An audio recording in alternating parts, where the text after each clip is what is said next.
The Senate is on recess pero hitik pa rin sa mga nangyayari, mga nagaganap ang ating upper chamber. Nandun po ang ating mobile journalist, Merymon Reyes. Merymon, pasok! Lord Denise, magandang hapon. Nitong linggo, binunyag ni Senate President Pro Tempore Ping Lacson na may ilang mga grupo raw ang nagpaplano ng isang people power revolution na suportado ng militar. Ito raw ay sa kabila o dahil sa kaliwat kanan na kasulukuyang issue na nasasangkot ang ilang mga opisyal ng gobyerno na tulad ni na Pangulong Bongbong Marcos at Vice President Sara Duterte. Sa impormasyon na kuha ni Senator Ping, ito raw ay mga ilang retired officials na kumakalap ngayon ng suporta sa Armed Forces of the Philippines. Pero sa contacts din naman ni Senator Ping na nakuha niya mula sa PNP, wala pa naman daw itong nadedetect na signs na yung effort to destabilize the government ay umaani na o pumupukaw na ng atensyon. Kaya kumpiyansa si Senator Ping na hindi raw magtatagumpay itong destabilization effort. Mariin din na sinasabi ni Senator Ping na yung public anger o yung galit daw ng publiko sa mga issue ng korupsyon, itong flood control scandal, maaari naman daw itong i-address sa pamamagitan ng mga paraan na nakapailalim o napapasailalim sa saligang batas o konstitusyon ng bansa.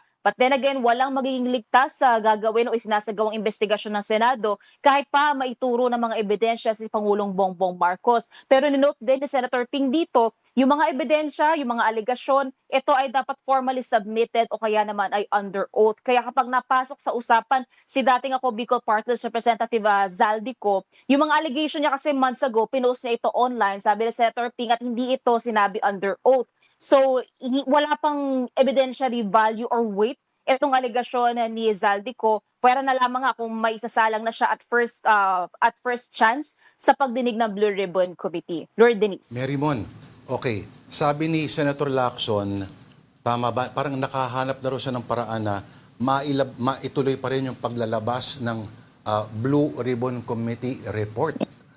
Na hindi na kailangan hintayin yung iba pang mga pipirma. Tama ba? Tama, Lord. Ito yung tinatawag na Chairman's Progress Report. Kasi ngayon, since 8 hearings na raw kasi yung dumaan sa Blue Ribbon, maalam ni Senator Ping na marami na raw naghihintay talaga lalo na sa publiko ng mga finding ng Blue Ribbon Committee. Merong Chairman's Progress Report na inihahanda itong si Senator Lacson. At ang laman nito ay yung findings din na nilalaman nung partial Blue Ribbon Committee report. And for context, ito kasing committee report, kulang pa ng 3 pirma para mai-sponsor na sa sesyon. Kaya hindi pa makausad, hindi pa maipagpatuloy yung pagdinig. So itong Chairman's Progress Report, same yung findings na nilalaman, nakalakip din daw dito yung evidences, visual aids and other documentations na kakailanganin na attachments na nakuha sa mga lumipas na pagdinig. And mababypass nito yung paghihintay pa na makumpleto yung 9 signatures para yung partial Blue Ribbon Committee report ay maisalang na sa sesyon. So, ang sabi ni Senator Ping, kapag na kompleto na raw to, nabuo na at nailabas na o nai-render na, maaari na raw ipagpatuloy yung pagdinig ng Blue Ribbon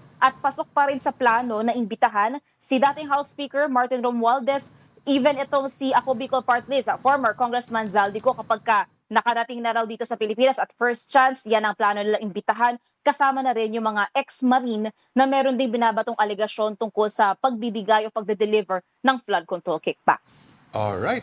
Abangan ng susunod na kabanata. Maraming salamat sa ating mobile journalist, ang Mojo sa Senado, Merymon Reyes.